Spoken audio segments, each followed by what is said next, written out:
കമ്മ്യൂണിസ്റ്റുകാർ അധികാരത്തിൽ വന്നാൽ വിഷം കുടിച്ച് മരിക്കുമെന്ന് പ്രഖ്യാപിച്ച പത്രാധിപർ നിയന്ത്രിച്ച പത്രമായിരുന്നു അത്രേ മലയാള മനോരമ.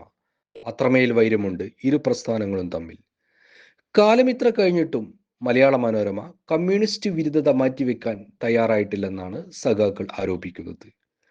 മലയാള മനോരമയുടെ നാദാപുരത്തെ പ്രാദേശിക ലേഖകൻ ജമാൽ കലാച്ചി വഴി തടസ്സപ്പെടുത്തിയെന്നാരോപിച്ച് ഓട്ടോ ഡ്രൈവറെ മർദ്ദിച്ച സംഭവം സോഷ്യൽ മീഡിയയിൽ ഏറെ ഒച്ചപ്പാടുണ്ടാക്കി.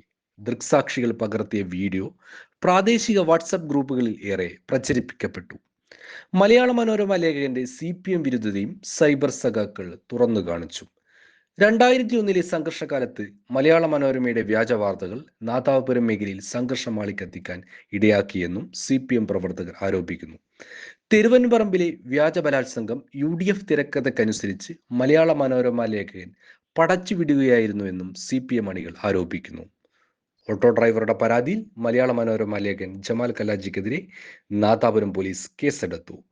വഴി തടസ്സമുണ്ടാക്കിയെന്നാരോപിച്ച് കുമ്മങ്കോട് സ്വദേശിയായ ഡ്രൈവർ സലീമിനെതിരെ ജമാൽ കല്ലാച്ചിയും നാദാപുരം പോലീസിൽ പരാതി നൽകിയിട്ടുണ്ട്.